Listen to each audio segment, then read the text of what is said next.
Queridos amigos de Teología para Millennials, hoy estamos con un tema de candente actualidad: la reciente deportación del tenista número uno del mundo, Djokovic, de Australia por motivos de conciencia.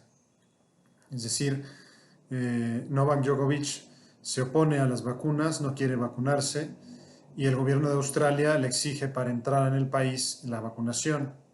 Después de muchos jaleos, después de muchos estiras y aflojas, después de recurrir a jueces y apelaciones, finalmente fue deportado de Australia el tenista número uno del mundo, que al mismo tiempo era el campeón defensor del torneo de Australia, ¿no?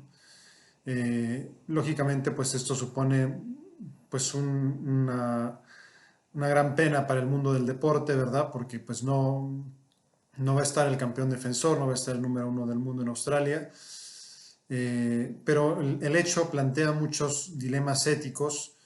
Hay muchos temas morales involucrados en este caso, ¿no? Como la objeción de conciencia, la libre autodeterminación de los individuos, la seguridad social, la ejemplaridad.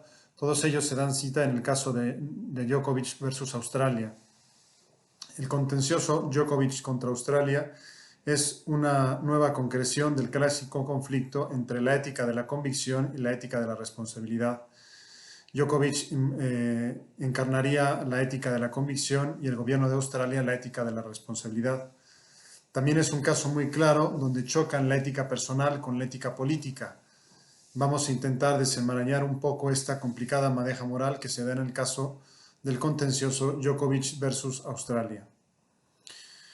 Primero de todo, debo decirlo, mi reconocimiento a Novak Djokovic, pues con esa firme determinación de defender su conciencia por encima de un torneo del cual era el campeón defensor, por encima de mantenerse en el primer lugar mundial de la ATP, por encima del jugoso premio al que renuncia, nos muestra el invaluable valor de la conciencia. Es decir, es un testigo del valor de la conciencia, de la grandeza de la conciencia, de que no se debe renunciar a lo que uno cree en conciencia, a pesar de que eso le cause a uno pues grandes prejuicios, como es el caso de Djokovic.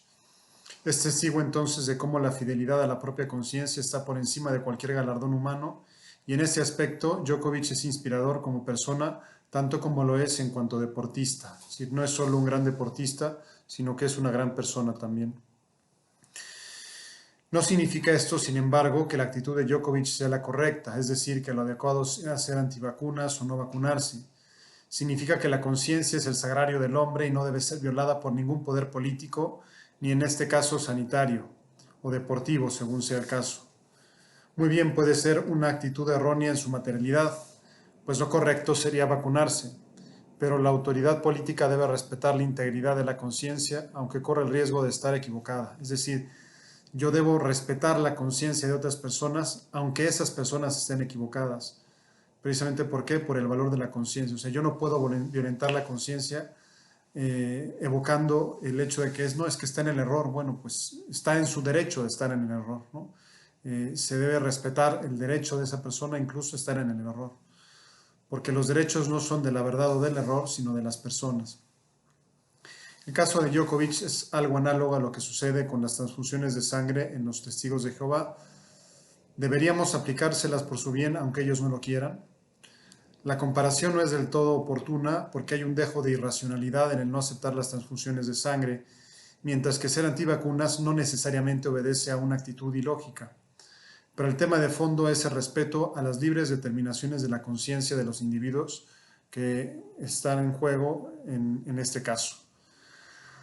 Ahora bien, Djokovic tiene derecho a no vacunarse. Es una libre determinación que ha tomado en conciencia y que debe ser respetada. Pero también, y es la otra parte de la cuestión, el gobierno australiano tiene derecho a establecer que en Australia solo entran personas vacunadas. Es claro el enfrentamiento entre la ética personal de Djokovic y la ética política de Australia. No es aquí el lugar para desarrollar las semejanzas y diferencias entre ambas éticas, pero sí cabe afirmar que no son lo mismo, o que lo ético personalmente hablando no es ipso facto correcto políticamente hablando y viceversa. Se enfrentan la ética de la convicción de Djokovic con la ética de la responsabilidad del gobierno australiano, que ha desestimado hacer una excepción en el caso del tenista, también por el carácter ejemplar de la norma.